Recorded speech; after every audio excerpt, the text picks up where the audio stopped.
es la mañana en el continente americano. Cuando atardece en Europa y cae la noche en Asia.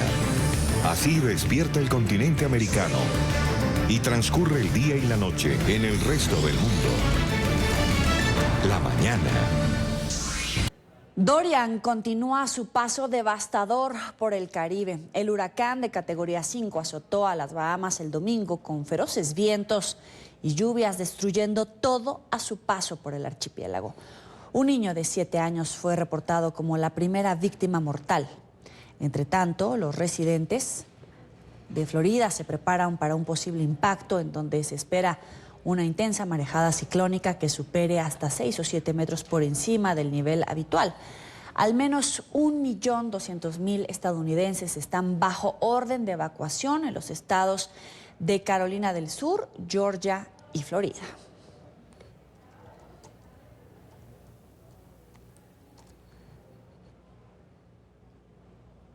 Y el gobernador de Florida, Ron DeSantis, aseguró que la fuerza del huracán no puede ser desestimada. Informó que toda la costa este del estado permanece en alerta. También dijo que no hay que escatimar los esfuerzos para mantener la comunidad a salvo.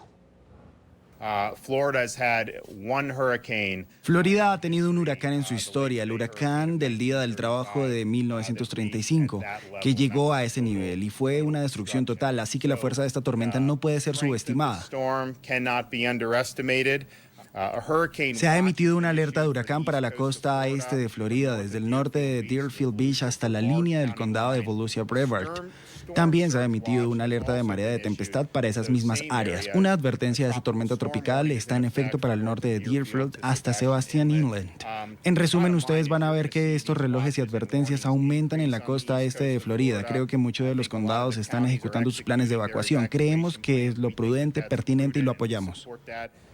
Y estas imágenes que vamos a ver del ojo del huracán fueron capturadas por la Administración Nacional Atmosférica y Oceánica de Estados Unidos. La grabación fue realizada a bordo del avión cazatormentas NOAA 42.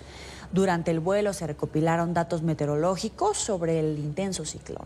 Las dimensiones del fenómeno han sorprendido a los expertos debido a que hace décadas no se registraba una tormenta de esa envergadura.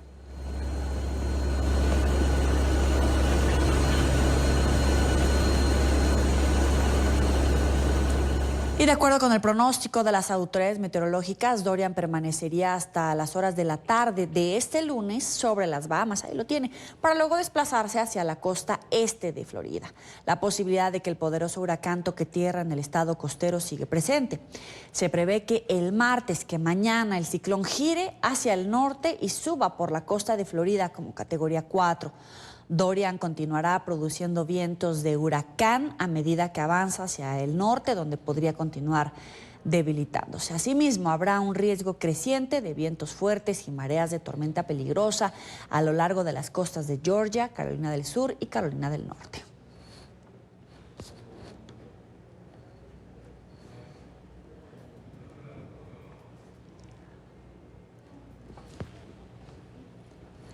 Vamos a saludar en Miami a Alfredo Finale, meteorólogo en la Florida. Gracias por estar con nosotros. Muy buenos días. Bienvenido.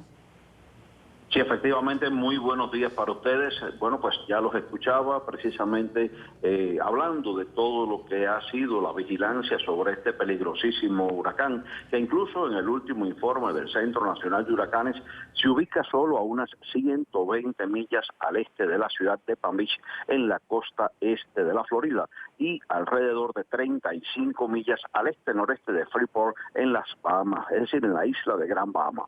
Se mantiene como un huracán categoría 5, a pesar de que ha disminuido algo su intensidad respecto a lo que teníamos en el día de ayer. Hoy tiene 165 millas por hora, eso sería alrededor de 270 kilómetros por hora, y su presión central 916 milibares.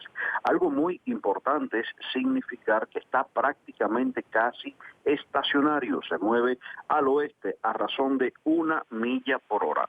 Esto nos da la idea de que ese punto de recurva, ese punto donde deberá comenzar a moverse hacia el oeste-noroeste, está a punto de comenzar. Estamos hablando de esta tarde-noche, comenzaría ese movimiento que lo estaría llevando hacia el norte-noroeste durante las próximas horas y próximos días, prácticamente y de forma oficial. Los modelos de pronósticos y también el Centro Nacional de Huracanes coincide en que el centro de esta peligrosa tormenta no va a estar entrando en tierra, pero sí se va a estar moviendo muy próximo a las costas, no solamente de Florida, sino también de Georgia y las Carolinas. De ahí todos los avisos y vigilancias que están vigentes hasta ahora. De hecho, con evacuación mandatoria en algunos sectores donde se prevé una máxima aproximación de este peligroso huracán, generando una gran marea de tormenta que puede estar causando una gran devastación en zonas costeras. Para nuestro auditorio me gustaría que nos ayudara a explicar, Alfredo, usted dice que es estacionario y que se espera esta marejada ciclónica. Si bien no va a entrar a tierra, pues también son motivos de alerta estos pronósticos que está usted haciendo. ¿Por qué puede ser mucho más peligroso que entren estas marejadas y que sea estacionario? Bueno, porque el tiempo en que va a estar afectando la región, por supuesto, desplazándose tan lentamente, el tiempo bajo el embate de estos vientos huracanados hace que las consecuencias sobre tierra sean mayores sobre la línea del litoral y, por supuesto, una mayor devastación. También había leído que hace décadas no entraba un huracán de estas dimensiones. ¿Es así? Sí, correcto. Se hablaba incluso desde el año 35 alrededor de él, que justamente en un día del trabajo como el del día de hoy había llegado también un huracán de gran intensidad, pero realmente los científicos han estado asombrados de la magnitud y de la estructura simétrica que ha mostrado este peligroso huracán, que estuvo, si existiese la categoría 6, que no existe, si existiese la categoría 6, este huracán estuvo a punto de alcanzarla, porque llegó a alcanzar 185 millas por hora sostenidas. A eso súmele que por supuesto las rachas son superiores y que en esos puntos próximos a la circulación del ojo hay unas bandas de nubosidad muy densas con lluvias muy fuertes y tornados. Por supuesto que afortunadamente todo parece indicar que ese anillo de vientos destructores y tornados solamente estaría pellizcando algunos sectores de la costa de la Florida. De hecho, los avisos a esta hora mantienen la máxima alerta hacia sectores de Palm Beach, hacia el norte, digamos, de Volusia, hacia la zona, buscando el área de Cabo Cañaveral, pero hacia el área de Broward, el condado que está al sur de la zona de Palm Beach, se mantiene una vigilancia de tormenta tropical. Incluso para Miami-Dade, que está en el sur de la península, se mantiene una vigilancia por vientos de tormentas, pero ya serían inferiores a los que se pueden registrar en la zona de Broward, que queda entre Miami y el área de Palm Beach. Escucho su pronóstico muy puntual, muy dirigido hacia ciertas zonas, pero durante el fin de semana diferentes medios hablaban de pues los errores o la falta de precisión, más bien respecto a cuál iba a ser la trayectoria, la fortaleza del huracán. Hoy decían que era difícil saber exactamente por qué puntos iba a atravesar. ¿A qué se puede deber que no exista un pronóstico puntual de cuál sería la trayectoria de este huracán? ¿Cuál es el fenómeno que está sucediendo con él, que es imposible determinar hacia dónde va o de qué magnitud será? Bueno, realmente el pronóstico del desplazamiento de este sistema se tiene en cuenta varias soluciones, varios modelos que entran diferentes variables y dan sus resoluciones. Están los modelos americanos, el GFS, están los modelos europeos y otra gran gama de modelos. ¿Qué pasa? El Centro Nacional de Huracanes tiene también sus herramientas y hace un compendio de todas las soluciones y crea una salida única, un pronóstico oficial.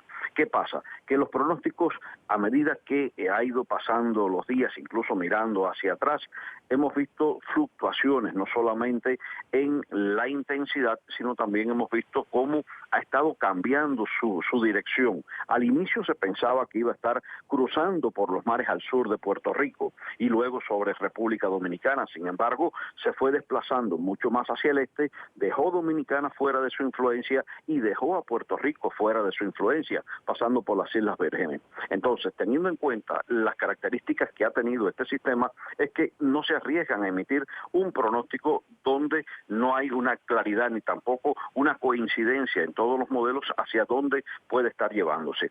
Se ha estado moviendo en las últimas, digamos, 24 a 36 horas en una dirección oeste. En esa dirección lo estaría trayendo directamente al sur de la Florida, a la altura de la ciudad de Palm Beach. Pero ¿qué sucede? Para nosotros los meteorólogos, el hecho de que haya disminuido desde ayer hasta hoy la velocidad de traslación, que estuvo en 14 y está ahora en 1 milla por hora, por eso yo te decía, casi estacionario, para mí eso es un inicio, un indicio de que va a comenzar ese punto de recurva hacia el noroeste. ¿Por qué?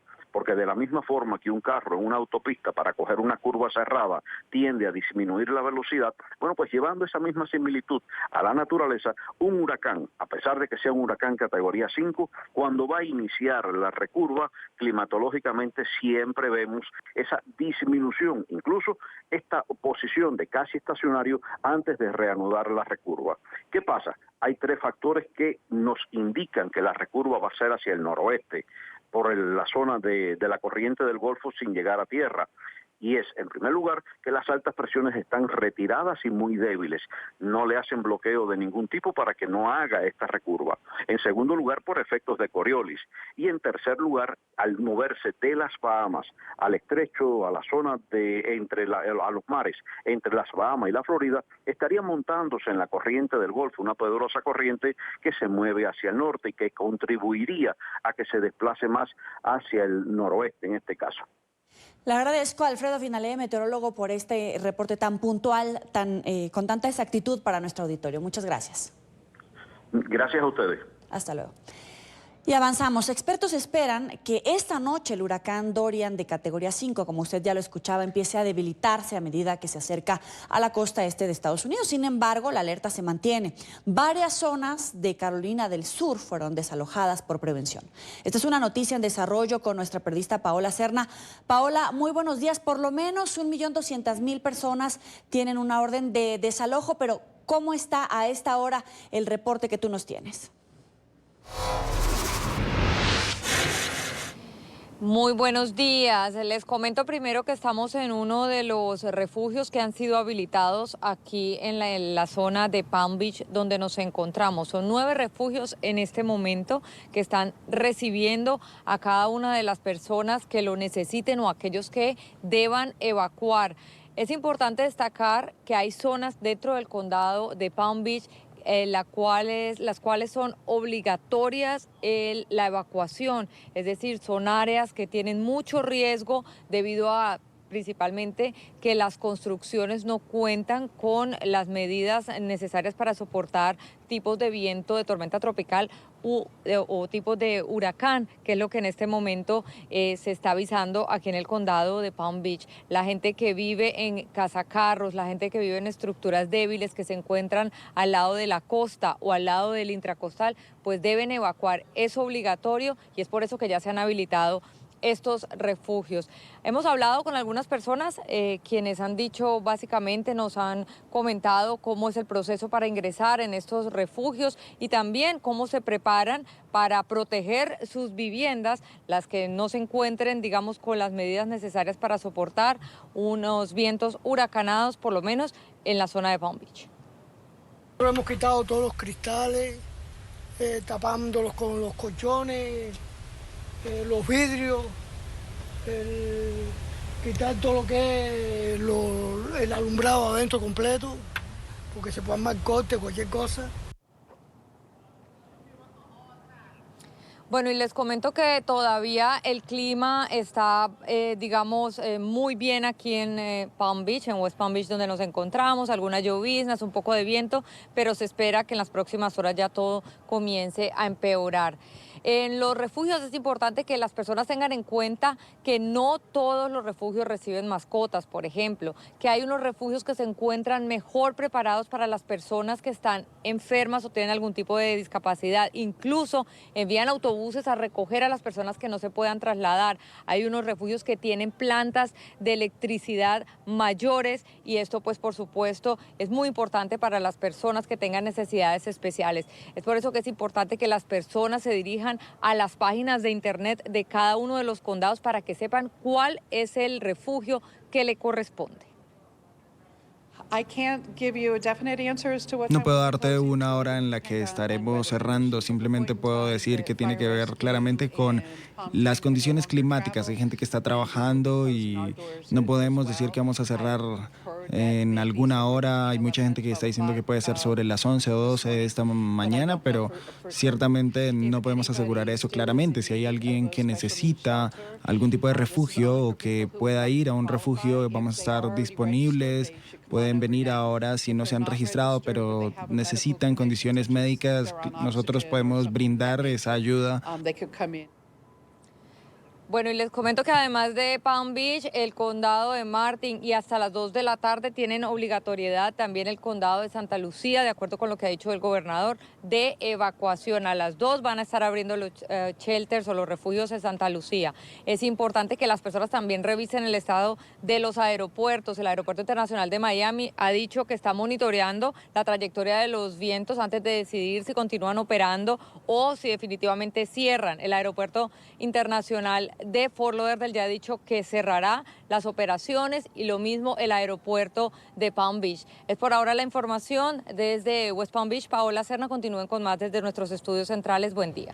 Buen día y gracias por esta información muy puntual. Entre tanto, las autoridades estatales y federales se preparan para los daños que podría dejar Dorian en la Florida y otros estados como Georgia y las Carolinas. El presidente Donald Trump pide a los ciudadanos que tomen en serio las advertencias. Emiliana Molina tiene toda la información. Muy buenos días.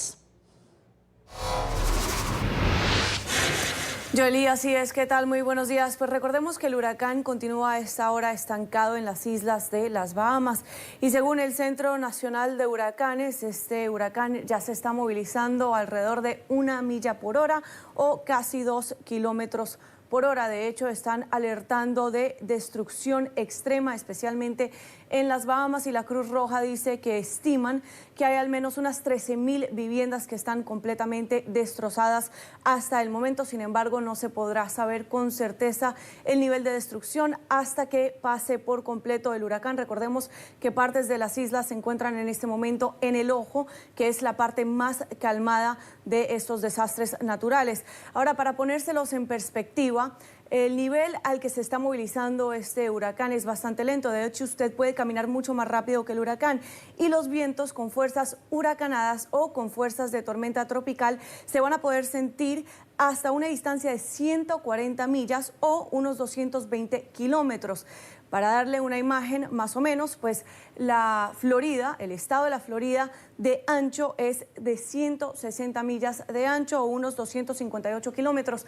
Así que a pesar de que este huracán va a movilizarse por toda la costa este de la Florida, los impactos y los estragos se van a sentir, me atrevería a decir que casi en un 60% del estado debido a la magnitud y a la categoría. Es por esto que no podemos estresar lo suficiente, que escuchen el llamado que hacen las autoridades, especialmente para esos condados que tienen alerta de evacuación obligatoria.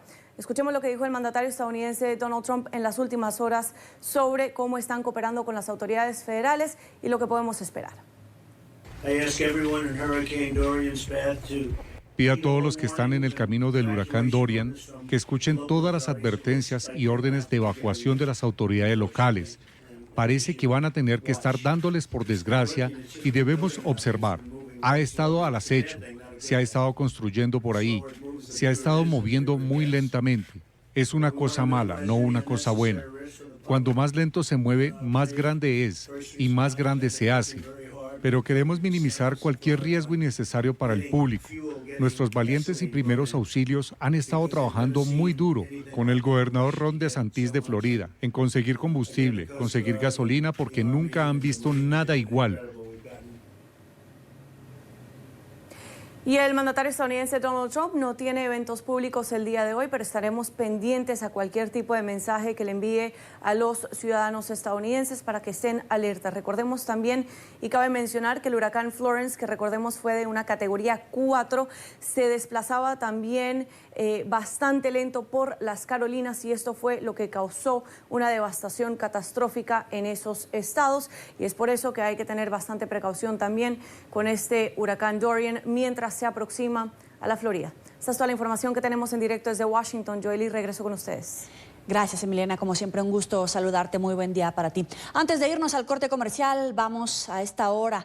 Vamos a ver el lugar exacto en donde se encuentra el huracán Dorian. Como se ve en la imagen en tiempo real a través de windy.com, el fenómeno sacude con toda su fuerza la isla de Gran Bahama, ubicada en el extremo norte del archipiélago.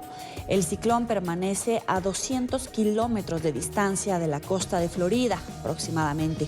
En las últimas horas ha registrado vientos, escuche usted, hasta de 290 kilómetros por hora, los más fuertes en el Atlántico, desde que se empezaron a registrar sistemáticamente en 1950. Ya regresamos con más información aquí en la mañana de NTR 24. No le cambie. Gracias por seguir con nosotros en la mañana de NTR 24, 8:35 en Bogotá, Quito, Lima, 9:35 en la costa este de los Estados Unidos. Avanza la mañana y vamos a ver lo que es noticia a esta hora. Decenas de personas se manifestaron el domingo en los estados de Nuevo León, Aguascalientes y Chihuahua contra la administración del presidente Andrés Manuel López Obrador a propósito de su primer informe de gobierno. Según los asistentes, el mandatario no está cumpliendo ninguna de sus promesas de campaña. Se espera que el próximo 15 de septiembre los manifestantes vuelvan a tomar las calles. ¡Somos chalecos! Se espera que este martes comience el juicio contra una mujer de origen chino acusada de intentar infiltrarse en el resort de Florida del presidente Donald Trump. El pasado mes de marzo, la mujer fue arrestada después de dar razones contradictorias para estar en el Club Mar-a-Lago durante una de las visitas rutinarias de fin de semana del mandatario. Si la mujer es encontrada culpable, podría pasar 6 años en prisión. Tensa calma en la frontera entre Israel y el Líbano tras el intercambio de fuego este domingo entre Hezbollah y el ejército israelí, que había lanzado alrededor de 40 misiles y un centenar de granadas. La milicia libanesa había atacado previamente un vehículo militar israelí en un poblado fronterizo. La escalada generó preocupaciones sobre un enfrentamiento bélico después de una semana de roces militares y cruces diplomáticos. Nueva jornada de protestas en Hong Kong, que este lunes ha contado con el apoyo de la comunidad estudiantil. Miles de jóvenes se rehusaron a asistir al inicio de clases en la región autónoma. Salieron a las calles para respaldar las marchas antigubernamentales que ya completan 3 meses. Las manifestaciones empezaron contra un proyecto de ley de extradición a China. Reclaman mayor democracia e independencia de Beijing. El secretario general de la ONU, Antonio Guterres, visitó la ciudad de Beni, en el noreste de la República Democrática del Congo. El titular de Naciones Unidas prometió apoyo y solidaridad con la región en momentos en los que se enfrenta a un brote de ébola que ha causado la muerte de cerca de 2,000 personas en un año. Guterres también comprometió el apoyo de las fuerzas de paz de la ONU, las Fuerzas Armadas del Congo, en la lucha contra el extremismo.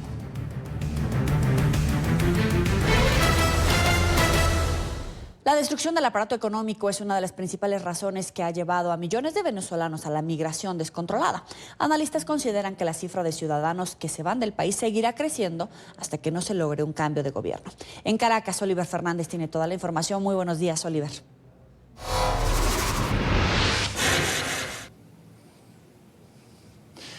Un buen día para ti, Joely. Un gusto, como siempre, saludarte desde la capital venezolana. Así es, el impacto que va a traer esto a la región, lo que es la migración venezolana, pues ha sido analizado por algunos expertos en Venezuela. Han dicho que, por supuesto, esto trae un desequilibrio en el presupuesto de las principales ciudades a las que están emigrando los venezolanos. Y esto se deja ver, por supuesto, en Perú y también en Ecuador, donde ya se les está pidiendo una visa a los venezolanos. También han dicho que se teme que en algún momento Colombia, que es el país vecino a Venezuela, pues pueda también tomar estas medidas de pedir visa a los venezolanos, tomando en cuenta que es una frontera muy grande. Esto pudiera de alguna manera escaparse de las manos. También ha dicho la organización Provea, que es una organización defensora de los derechos humanos, que son unos de 200 a 250 personas pasan diariamente el páramo para poder llegar a Bucaramanga, y esto por supuesto trae como consecuencia que las personas estén expuestas a muy bajas temperaturas y en algunos casos también han dicho que personas han fallecido tratando de buscar refugio en otros países. Pero vamos a ver el siguiente informe realizado por nuestra compañera Nicole Colster. Cada día es más difícil para quienes deciden dejar Venezuela e encontrar refugio en países de la región. Los controles migratorios para la entrada de venezolanos a otras naciones son cada vez más severos. Sí, en efecto, el tema se va a ir complicando. Yo creo que al país que le va a resultar más difícil poder establecer controles muy estrictos es a Colombia, por lo compleja de la frontera. Muchos esperanzados en irse ven con el pasar del tiempo menos opciones. Países adecúan sus controles. Perú y Ecuador, los más recientes en solicitar visa a los venezolanos para reducir el flujo. Tengo yéndome desde junio. Pidieron la visa en Perú, ahora piden en Ecuador. Especialistas consideran que las consecuencias recaerán en el país vecino, Colombia. En consecuencia, Colombia es el país que va a sufrir con mayor rigor las consecuencias. Seguramente va a incrementar los controles, pero poder aplicarlos no es fácil en una frontera tan larga, tan amplia y tan compleja. Aurelia Molina es ciudadana colombiana, llegó hace 41 años a Venezuela. Hoy también es una de las que busca irse. Bueno, yo vine en esa época porque yo anhelaba conocer aquí Venezuela, no sé por qué, eso me nació de repente y me vine a trabajar. La solidaridad regional tiene límites y es una bomba de tiempo, considera Félix Arellano. En efecto, los países de la región han sido solidarios frente a la migración, pero eso tiene límites porque es una bomba de tiempo para ellos, porque ha agravado la crisis social de esos países, sus políticas públicas. En consecuencia, el tema se va tornando cada día más dramático, el apoyo internacional es limitado también. Obviamente la solución del tema pasa por el cambio democrático en Venezuela. Los analistas consideran que el flujo migratorio de venezolanos a otros países no parará hasta que en Venezuela no se produzca un cambio de modelo político. Joely, y para hoy se tiene previsto que el vicepresidente de la Asamblea Nacional, diputado Stalin González, ofrezca una rueda de prensa. Suponemos que será para aclarar lo que ha dicho Nicolás Maduro el pasado viernes. Él ha dicho que supuestamente las conversaciones con la oposición venezolana se habían retomado. Sin embargo, no hay ningún vocero de la oposición que haya confirmado esto y por supuesto se lo vamos a preguntar. También se espera una rueda de prensa por parte de Conindustria, la cámara que agrupa a las industrias en Venezuela. Ellos van a ofrecer detalles del franco deterioro de la empresa manufacturera en Venezuela y no hay nadie que hasta ahora le ponga freno. Ellos han dicho que son muchas las empresas las que están cerrando diariamente en esta nación suramericana. Es la información que nosotros podemos aportar hasta ahora desde la capital Caracas. Volvemos contigo a la mañana de NTN 24. Gracias, muy buen día para ti. Y al menos 80,000 personas son diagnosticadas con paludismo o malaria cada año en Mesoamérica. De acuerdo a los organismos de salud, unos 183 focos de la enfermedad permanecen activos en Colombia, Guatemala y República Dominicana. La Iniciativa Regional de la Malaria es un programa que se ha venido implementando desde el 2018 por la alerta sobre 183 focos activos que actualmente tiene esta enfermedad en países como Sur y Centroamérica. Durante los últimos 2 años ha habido un incremento en algunos de los países, como en Nicaragua, en Colombia, en Guatemala, que requieren entonces el apoyo para poder disminuir y eliminar. La malaria es una enfermedad potencialmente mortal que cobra anualmente la vida de más de 400.000 millones de personas en el mundo, según la Organización Mundial de la Salud. Son 80,000 personas en la región que ya están identificadas con esta iniciativa para tratarlas efectivamente.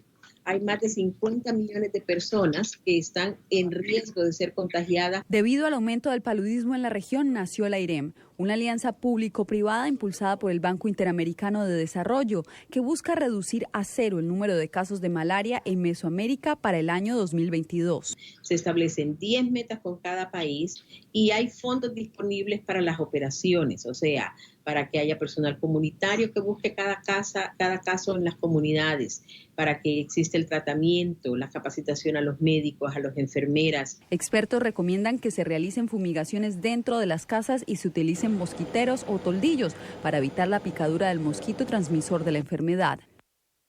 Y en Colombia el próximo 22 de septiembre se correrá una nueva edición de la Carrera de la Mujer en Bogotá, un apoyo a la lucha contra el cáncer y la violencia contra la mujer. El 22 de septiembre todos saldrán a las calles de Bogotá en honor a la mujer. Que el cáncer es una enfermedad que puede tratarse, puede curarse o puede manejarse si se detecta tempranamente. Una carrera para la prevención. Es un espacio que empezó creado para la mujer y hoy ya le dejamos a las mujeres que traigan su compañía para correr. Pero básicamente es que estemos presentes, las mujeres necesitamos apoyarnos, cuidarnos entre nosotras mismas. Diferentes celebridades invitando a que corramos por motivos puntuales. Es generar conciencia sobre la importancia de la detección temprana del cáncer de mama, contribuir a eliminar la violencia contra la mujer y promover el empoderamiento femenino y la equidad de género. Este 22 de septiembre regresa la Carrera de la Mujer, momento para que salgamos a las calles en búsqueda de un bien común.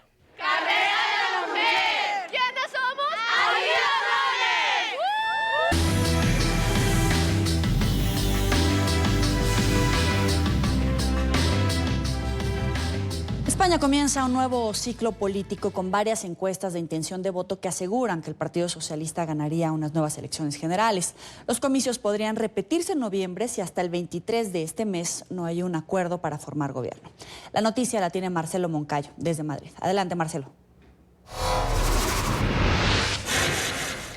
Hola, ¿qué tal? Un cordial saludo para todos ustedes en la mañana, amigos televidentes. Así es, se terminaron las vacaciones de verano en este país y comenzó un nuevo ciclo político lleno de incertidumbres. Todo esto porque aquí, en el Congreso de los Diputados, hasta este momento no se han puesto de acuerdo algunos partidos de izquierda para poder formar un gobierno progresista encabezado por el actual presidente en funciones, Pedro Sánchez. Todo esto genera críticas en la oposición, ya que aseguran que Pedro Sánchez se mueve solo por intereses electoralistas que impiden esa formación de gobierno. Todo esto porque, como ustedes bien saben, el partido Unidas Podemos está exigiendo varios ministerios y una vicepresidencia de este país para otorgarle esos votos que le faltan a Pedro Sánchez para poder ser designado como presidente del gobierno aquí en el Congreso de los Diputados. Uno de los partidos que más está criticando esta supuesta actitud inmovilista de Pedro Sánchez es el líder del Partido Popular, Pablo Casado. En España, como decía, llevamos 3 meses de incertidumbre. 3 meses en las que hemos visto que hay un presidente del gobierno que quiere estar en funciones y que además utiliza el presupuesto de todos los españoles para financiar reuniones o reales decretos o, en definitiva, precampañas electorales para seguir en el poder. Lo que estamos viendo, además, es que, conforme pasan estas semanas, la situación de incertidumbre empeora. Lo que estamos viendo es que a la gente ya le empieza a dar miedo que pueda venir una nueva crisis, que no solo afecta por el entorno internacional, sino por la falta de competitividad que demuestra el gobierno de España para afrontarla. Amigos televidentes, de su parte el gobierno en funciones encabezado por Pedro Sánchez se encuentra hasta este momento elaborando un plan de gobierno con 300 propuestas que será presentado mañana a la opinión pública. Todo esto para intentar conseguir a través de esas propuestas el apoyo de algunos partidos, básicamente de Unidas Podemos, pero sin condiciones, porque Pedro Sánchez, como ya bien lo hemos dicho en varias emisiones de nuestros informativos, Pedro Sánchez está tratando de esquivar la participación directa de Pablo Iglesias en un gobierno progresista, en un gobierno de coalición. Escuchemos al ministro Ábalos hablando sobre este programa. Es un conjunto de medidas que también sigue estando abierto al debate, no es un programa cerrado en absoluto, y que lógicamente pues contienen propuestas en materia de empleo digno y de pensiones justas, de feminismo, de lucha contra la desigualdad social, de calidad democrática, de emergencia climática y transición ecológica, avance científico, tecnológico y transición digital, la propia posición de España en el mundo y la cuestión territorial, el Estado autonómico, la lucha contra la despoblación, en definitiva, tantos y tantos desafíos y problemas que tiene este país y que exigen rápidamente algún tipo de respuesta. Amigos televidentes de la mañana, y como lo dijimos, este nuevo ciclo político se inicia con algunas encuestas de intención de voto en este país. Una de ellas, la que presentó la empresa Sigma 2, en donde se asegura que si hay nuevas elecciones este próximo 10 de noviembre, ganaría nuevamente el Partido Socialista con un 33.4% de intención de voto. En las pasadas elecciones de abril obtuvo un 28.7%. Esto significa que el Partido Socialista obtendría más diputados que antes. En segundo lugar, el Partido Popular con 19.0%, Unidas Podemos con 14.2%, el Partido Ciudadanos con 11.8%, es el partido que caería un poco más que los demás, y el partido Vox con un 8.3%. Según estas encuestas, si el Partido Socialista logra convencer a Unidas Podemos luego de unas futuras elecciones, entre los dos sí tendrían mayoría absoluta. Es decir, bastaría con que se pongan de acuerdo estos dos partidos para que haya un gobierno progresista que se forme aquí, en el Congreso de los Diputados. Este es el informe para la mañana. Sigan ustedes con más aquí en NTN 24. Hasta pronto. Hasta pronto. Avanzamos. El artista francés Olivier Grostet creó una ciudad de cartón en la ciudad de Havre, en Francia. Más información sobre esta acción impresionante con Valentina Torrado de nuestro canal aliado Deutsche Welle. Adelante, Valentina, muy buen día. Un saludo muy especial para todos los televidentes de la mañana. Es un placer para mí poder compartir con ustedes algunos temas culturales europeos. Hace varios años que la obra del artista francés Olivier Grostet está dando la vuelta al mundo. Sus monumentales obras arquitectónicas efímeras han estado presentes en varias ciudades europeas, asiáticas y latinoamericanas. Pero el mayor reto de su carrera fue el proyecto Ciudades Olvidadas, ideado especialmente para la temporada artística Un verano en Le Havre, en Francia. Es su creación más grande hasta el momento. Se trata de una ciudad hecha de cartón en la zona del puerto en esta ciudad. 14 construcciones de 27 metros de altura con un peso de 1,5 toneladas. Para esta colosal obra se necesitaron 23.000 cartones, 3.000 rollos de cinta adhesiva y miles de voluntarios. Porque en tan solo una semana debía estar todo listo. Llevar a cabo un proyecto de esa magnitud es muy complejo y complicado. No olvidemos que las construcciones son gigantes hechas de cartón en un espacio abierto. Y las condiciones climáticas no siempre juegan una buena pasada. El viento fue el principal enemigo de este proyecto. Algunas construcciones fueron derribadas y tuvieron que improvisarse rápidamente otras nuevas. Pero a pesar del viento, el trabajo en equipo hizo que todo fuera un éxito y en esto se basa la obra del artista, crear y fortalecer lazos de solidaridad a través del arte. Hasta muy pronto. Se despide Valentina Torrado desde los estudios de Deutsche Welle en Berlín. Gracias, Valentina. 8:57 en Bogotá, Quito, Lima, 9:57 en la costa este de Estados Unidos. Avanza la mañana y vamos a ver lo que es noticia a esta hora. Daños catastróficos dejó el paso del huracán Dorian por Bahamas. Además de las millonarias pérdidas, el fenómeno de categoría 5 ya cobró la vida de un niño de 7 años. Con vientos máximos sostenidos de 265 kilómetros por hora, intensas lluvias, Dorian impactó el archipiélago ubicado entre Florida y Cuba. Según las autoridades, las islas Abaco están bajo el agua. Graves inundaciones, viviendas destruidas, montones de escombros. Así está el panorama que deja la tormenta. El primer ministro Hubert Minnis, quien rompió a llorar en una conferencia de prensa, dijo que nunca se había visto algo similar en la historia de las Bahamas. This is probably the most saddening and worst day. Este es probablemente el peor y más triste de mi vida para dirigirme al pueblo bahameño. Y solo quiero decir que como médico he sido entrenado para soportar muchas cosas, pero nunca algo así. Nos enfrentamos a un huracán, el huracán Dorian. Uno que no habíamos visto en la historia de las Bahamas, con velocidad del viento de hasta 180 millas por hora, con ráfagas de más de 200 millas por hora. El cocinero español José Andrés, el que tiene en pantalla, es célebre por sus reputados restaurantes en Estados Unidos, viajó a las Bahamas con todo lo necesario para ayudar a los damnificados por el poderoso huracán Dorian, que se mueve lentamente en su camino hacia la costa este de la Unión Americana. El chef grabó este video en el momento en el que el fenómeno azotaba el archipiélago de Bahamas. Casi inaudible, muestra al cocinero en plena tormenta bajo una lluvia muy intensa y vientos huracanados.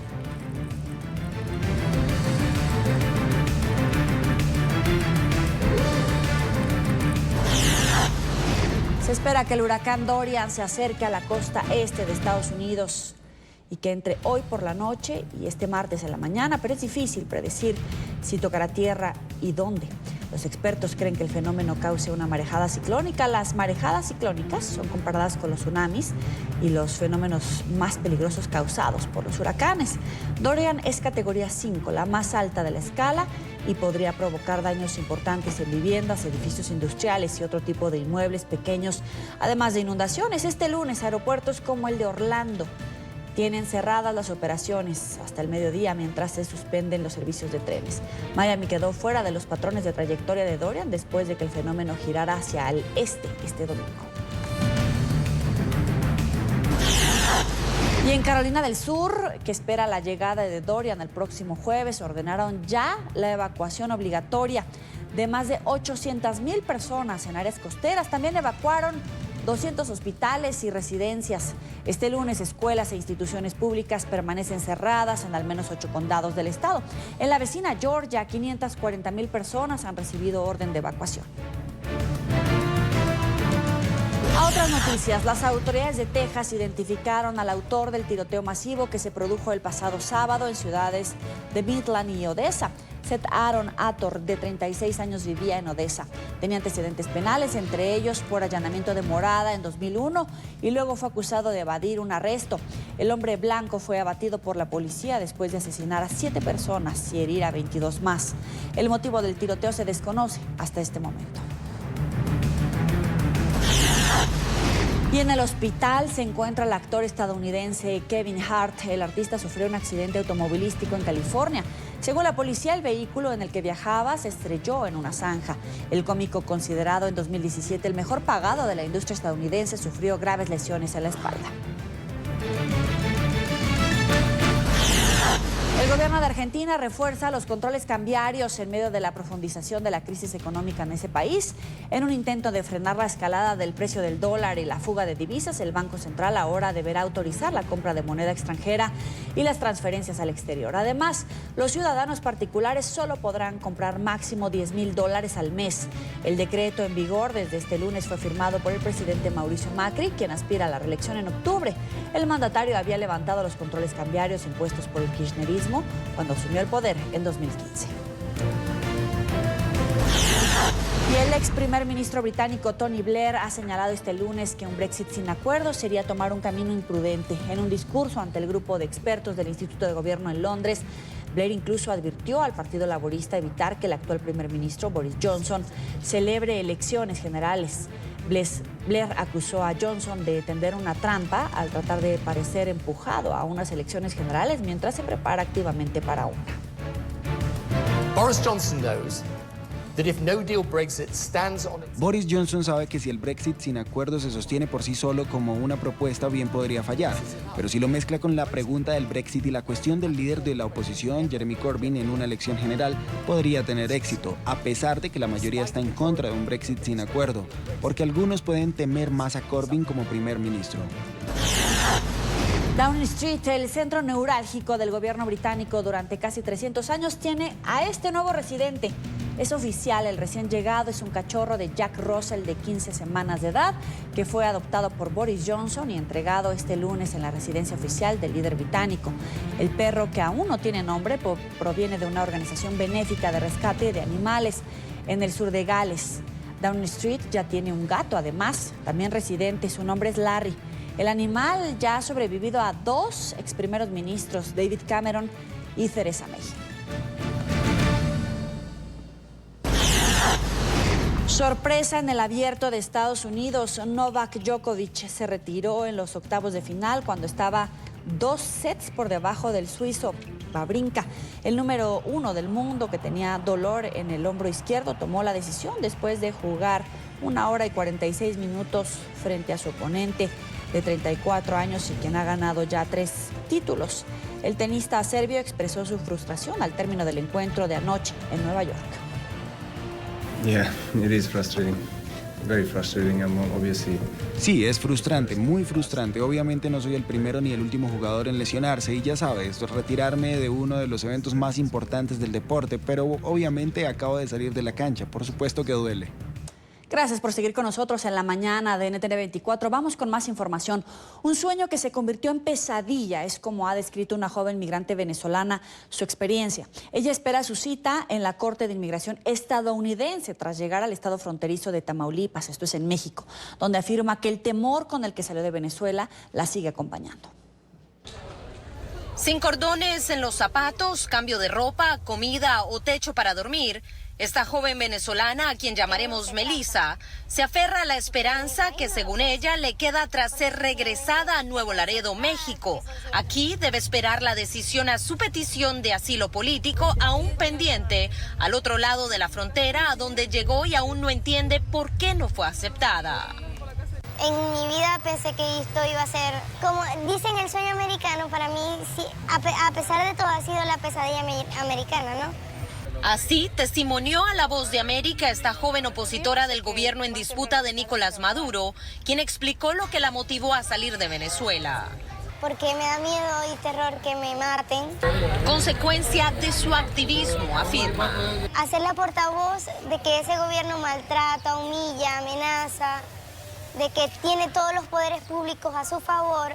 Pero tras salir de Venezuela y atravesar la frontera colombo-venezolana el pasado 24 de julio junto a su hermano, llegó al estado de Tamaulipas, México, y siente que su búsqueda de libertad se ha visto frustrada una y otra vez. Fui a Reynosa, donde fui secuestrada. Melissa afirma que grupos al margen de la ley los obligaron a pagar dinero que tuvieron que obtener de familiares en Estados Unidos para luego ser forzados a cruzar la frontera, donde fueron detenidos.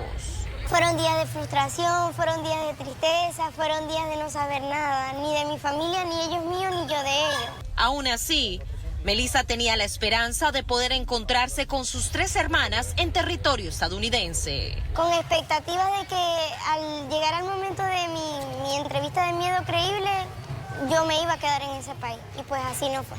Todo cambió todo fue distinto cuando recibí la noticia de que serías de vuelta a México. Aún con miedo y terror les pedí al oficial que me dejaran en ese país.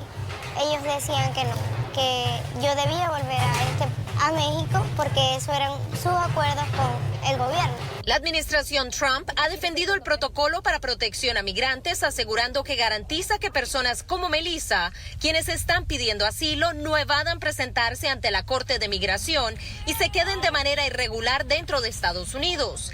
Y les garantiza su día ante la Corte mientras esperan en México. Y la situación en la Gran Barrera de Coral es muy grave. Las autoridades australianas advierten que es indispensable una acción nacional y global urgente para reservar este espacio declarado Patrimonio de la Humanidad, pues desde hace años el arrecife padece un fuerte blanqueamiento causado por la subida de la temperatura del mar que acaba con la frágil vida de los corales. Australia volvió a degradar las perspectivas para la Gran Barrera de Coral. Ahora las considera muy malas por el impacto cada vez más importante del calentamiento global sobre este ecosistema único. En su informe quinquenal, la autoridad del Parque Marino de la Gran Barrera de Coral cita el aumento de la temperatura del océano como la amenaza más grave para este sitio. Inscrita en el Patrimonio de la Humanidad de la UNESCO en 1981, la barrera se extiende sobre unos 2.300 kilómetros a lo largo de la costa noreste de Australia y constituye el conjunto de coral más vasto del mundo. En 2016 y en 2017 sufrió 2 episodios sin precedentes de blanqueamiento de sus corales, un fenómeno debido al calentamiento del planeta. La ONU pidió recibir una copia del informe antes de diciembre, que será tomada en cuenta por la UNESCO cuando ésta decida en 2020 mantener o no a la Gran Barrera de Coral en su lista del Patrimonio Mundial.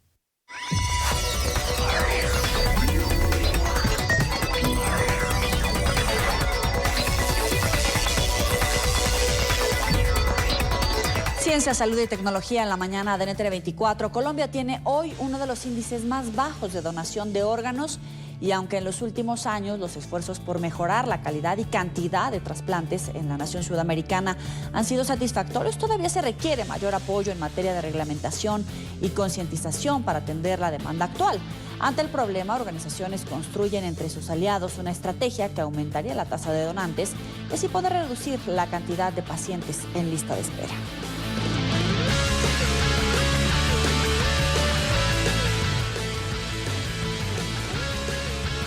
Para hablarnos de este tema, saludo a Sergio Salcedo, presidente de Colombiana de Transplantes.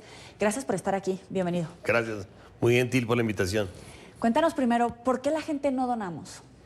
Yo creo que hay como una falta de conciencia de lo que puede en algún momento afectarlos directamente. Es decir, creemos que nunca nos va a pasar, que no va a ser un tema de nuestra familia y las personas no tienen conciencia de la dimensión de un problema que afecta a miles de seres humanos en el mundo que tienen problemas renales, hepáticos, cardíacos, etcétera. Oye, pero además es importante decir que no solamente es cuando morimos, sino también podemos donar en vida. Podemos hacer mucho estando conscientes, tomando una decisión pensada, incluso compartida con nuestra familia. Lo has dicho muy bien y específicamente en el tema, por ejemplo, de renal, la falla renal que lleva al que el paciente esté en diálisis es un problema familiar y ese problema debe ser resuelto, en mi opinión, en el ámbito familiar. Es decir, las limitaciones que genera esa persona en diálisis, que son laborales, que son familiares, que son de todo tipo, las puede resolver la familia, como bien lo dices tú, que alguno de los miembros le done un riñón en vida. ¿Y por qué no lo hacen en esos casos? Yo creo que es un tema que se debe gestionar mejor por parte de los equipos médicos. Hacemos un esfuerzo grande en Colombia de Trasplantes. Obviamente las personas a veces dicen, es curioso lo que sucede. Es muchas veces el mismo receptor el que dice, yo no quiero un riñón de mi hijo, que es una respuesta válida, pero pues creemos que hay que hacer más difusión. Realmente los procesos de donación hoy, usando nefrectomía laparoscópica, por ejemplo, para el caso del riñón, donde la alteración estética es mínima y digamos, la tasa de complicaciones es casi nula, sí, pues deberían estimular a que se dé más este proceso. ¿Y en vida qué más se puede donar? Se pueden donar segmentos hepáticos, eso, digamos, es una... hígado.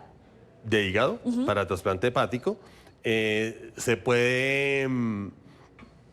digamos, como ya mencioné, se puede hacer el tema de donación renal. Ajá. Esos son básicamente en órganos lo que se puede hacer. Y obviamente en tejidos, médula ósea, que es un trasplante distinto.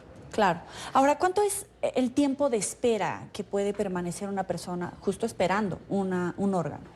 Desafortunadamente, la lista de espera no es una fila, sino una lista. Es decir, una persona puede ingresar a esa lista de espera hoy y puede tener el trasplante al otro día o puede, como para responder la pregunta, esperar 8 años. El promedio hoy en el país está alrededor de 2 años. Es un tiempo que parece ser muy prolongado, sin embargo, comparado con países como, por ejemplo, Estados Unidos, es mucho más bajito. En Estados Unidos una persona puede esperar en promedio 6 años a que le salga un riñón. Eso es muchísimo tiempo. Y leía información respecto a que hay un debate aquí en Colombia por la donación de órganos a extranjeros. ¿Se puede hacer entre familia, pero no tiene un proceso? Ahí hay 2 preguntas involucradas. ¿Se puede hacer el trasplante a extranjeros? Sí, siempre y cuando, digamos, en la medida de lo posible, haya una donación intrafamiliar. Los donantes cadavéricos tienen una restricción obvia y es porque pues, los donantes deben ser privilegiando a los nacionales y ahí en este caso en particular los extranjeros residentes en el país tienen en ese sentido los mismos derechos que un nacional.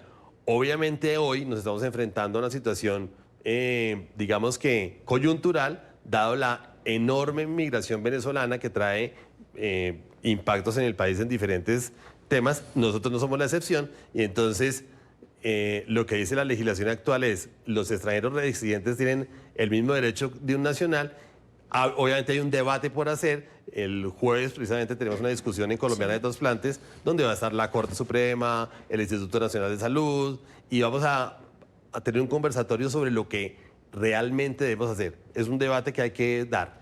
¿Qué nos hace falta en materia de legislación para facilitar y hasta garantizar la donación? En legislación, yo diría que tenemos excesos de legislación, o sea, la respuesta es nada. Lo que hace falta es mucha educación y mucho trabajo para involucrar, convertir los hospitales en hospitales donantes. Es decir, los hospitales donantes es que desde la persona que da la admisión, el servicio de seguridad, hasta el director del hospital, estén concientizados y todos funcionen como una máquina en el tema de trasplantes. Obviamente privilegiando los servicios de urgencias y de cuidado intensivo que deben estar alineados con los coordinadores operativos de donación. Una vez que se ha determinado que se puede hacer una donación, ¿qué tanto influyen los factores, por ejemplo, como económicos, religiosos, que no estén de acuerdo a la familia, ese tipo de cosas que no necesariamente involucra el proceso de la donación del órgano per se, pero que también son importantes a la hora de hacer el proceso? La anuencia familiar es fundamental. Sin ella, para el caso de donante cadavérico es imposible llevar a cabo un trasplante. El tema económico no pesa, es decir, no hay discriminación, no puede haber beneficio porque una persona tenga más o menos recursos. La distribución de órganos se hace es por compatibilidad y obviamente juega un papel importante el tiempo en lista de espera. Por fortuna Colombia en eso es transparente y la distribución la hace el Estado. Ahora, sí hay que hacer un trabajo para que las familias digan sí y es un tema donde estos tipos de actividades en los medios son fundamentales. Te agradezco, Sergio Salcedo, por esta información. Mil gracias. Gracias a todos por su sintonía con la mañana de NTN 24. Ya comienza Club de Prensa. Nos vemos más adelante con más información. Pásela muy bien.